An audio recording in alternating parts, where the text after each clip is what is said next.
अस्सलाम वालेकुम दोस्तों। अॼु जेको मां टॉपिक खणी आयो तव्हांजे साम्हूं, इहो टॉपिक आहे अकुल। हिकु ॻोठ में हिकु ज़मींदार, उन जी काफ़ी एकड़नि में ज़मीन हूंदी हुई जेका कुड़मियुनि जे हवाले हूंदी हुई। हुन जो हिकिड़ो अटल फ़ैसिलो हुयो त कुड़मी जेको बि फ़सुलु कंदा, उन जो मथियों हिसो मुंहिंजो, हेठियों हिसो कुड़मियुनि जो। मजबूरन हो ज़मीन कंदा हुया। हिकु ॾींहुं हिकु कुड़मी सारियूं पोखियूं।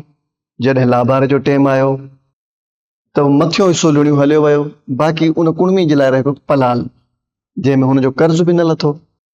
वरी जॾहिं ॿी सीज़न आई त ॿी सीज़न में हुन ग़रीब कयो कणिक। जॾहिं वरी लाबार जो टाइम आयो त मथियों हिसो कटियूं खणी वियो ज़मींदार जा माण्हू।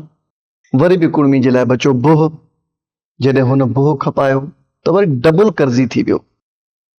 जॾहिं घर आयो, मायूस परेशान घर में वेठो हुयो त हुन जे पुट हुन खां पुछा कई त बाबा, फ़सुलु त हर साल कयूं था, बचत बि नथी थिए, खाऊं बि रुखो सुखो था, आख़िर उन जी वजह छा आहे, उन जो रीज़न छा आहे? हुन पंहिंजे पुट खे चयो त बाबा, ॿी ज़मीन हिते आहे कोन, करणी कुड़मत आहे। ही शर्त आहिनि ज़मींदार जा त मथियों पासो मुंहिंजो, हेठियों पासो तव्हांजो। सो मथियों हो कणिक थिए या सारियूं थिए, लुणी थो वञे, बाक़ी असांखे पलाल ऐं बोह नसीब थिए थो।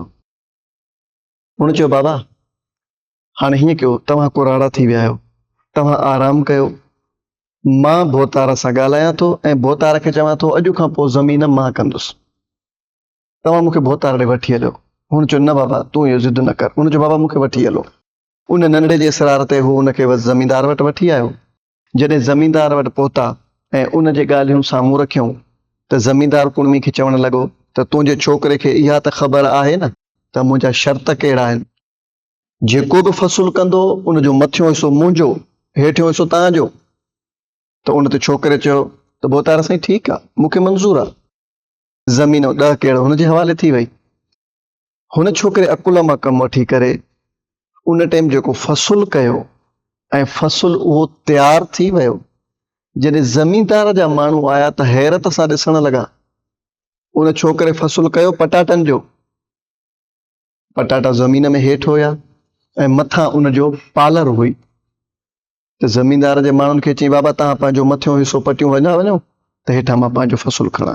जॾहिं उहे भोतार जा माण्हू पालर खणी आया त भोतार कावड़ जो इज़हार कयो त ही तव्हां छा खणी आयो, फ़सुलु किथे आहे? त हुननि चयो त भोतार, छोकिरो अकुल वारो हुयो, छोकिरे फ़सुलु कयो आहे पटाटनि जो ऐं असांजी हुन सां ॿोली हुई त मथियों हिसो असांजो, हेठियों तुंहिंजो। सो मथियों हिसो असां इहे पन पटिया आहियूं पटाटनि जा, बाक़ी हू त पटाटा पंहिंजा खणी वियो खपाइण जे लाइ। जॾहिं हू पटाटा खपाए घर आयो त हुनखे 5 रुपया सुठा बचा ऐं हुनखे कुझु टेक मिली वई। त हुनखे भोतार वरी पाण ते घुरायो त बाबा, हाणे तोसां जेका मुंहिंजी ॿोली थियल हुई उहा कैंसल, हाणे तोसां मुंहिंजी ॿोली आहे त हेठियों हिसो मुंहिंजो, मथियों हिसो तुंहिंजो। त बि हिन चयो भोतार साईं ठीकु आहे। वरी वापसी में हुन जेको फ़सुलु कयो उहो फ़सुलु पको त उहो फ़सुलु हुन कयो कणिक। जॾहिं वरी बि भोतार जा माण्हू आया त हुनखे चई, बाबा मां पंहिंजो हिसो पटियां, पोइ तव्हां पंहिंजो हिसो भले खणी वञिजो। हुन वरी बि ईअं मथियों गौच जेके थींदा आहिनि कणिक जा, कणिक जो सॼो लाबारो करे मथियों हिसो पटे खणी वियो ऐं वरी भोतार लाइ बचो बोह। भोतार वॾो कावड़ियो, पीउ खे बि घुराई, पुट खे बि घुराई त हाणे ॻाल्हि ॿुधो, हेठियों हिसो बि मुंहिंजो अथव, मथियों हिसो बि मुंहिंजो अथव। तंहिं ते उन छोकिरे जो पीउ उन चयो, भोतार साईं असां ग़रीब आहियूं, असां ते कुझु रहम कयो। त बि छोकिरे चयो न बाबा, भोतार जीअं चवे तीअं कंदासीं। उन ते हुननि उहो शर्त मञियो भोतार जो। शर्त मञी जॾहिं घर आया त पीउ छोकिरे खे चयो त बाबा, ही छा कयो तो? हाणे जेकॾहिं कणिक कंदे त बि भोतार खणी वेंदो, जे पटाटा कंदे त बि भोतार खणी ईंदो, हाणे तूं कंदे छा? हुन चयो बाबा, मुंहिंजो कमु आहे। हुन हिकु फ़सुलु कयो। जॾहिं फ़सुलु तयारु थियो, भोतार जा माण्हू आया, ॾिसनि त ही फ़सुलु त कमंद जो आहे।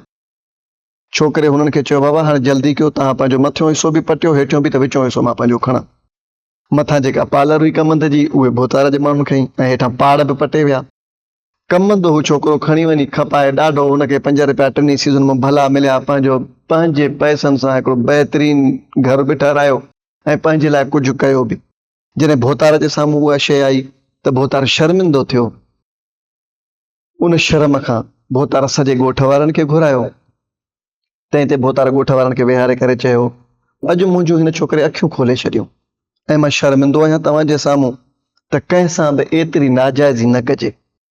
सो हिन छोकिरे जे अकुल जे करे जंहिं बि माण्हूअ खे मूं ज़मीन ॾिनी आहे उन सां जेके बि मूं शर्तूं रखियूं आहिनि, अॼु खां पोइ मुंहिंजो सभु शर्तूं कैंसिल। तव्हां जेको बि फ़सुलु कंदव ऐं उन ते जेको बि ख़र्चु आयो उन में तव्हां ऐं असां भाङे भाईवार आहियूं, अधु अधु। तंहिं ते ॻोठ वारा बि ख़ुशि थिया ऐं हीअ हुई हिकिड़ी अकुल जी कहाणी। त दोस्तो, ॿिए वीडियो ताईं मूंखे ॾींदा इजाज़त। अल्लाह निगहबान, सिंध सलामत, साथ सलामत।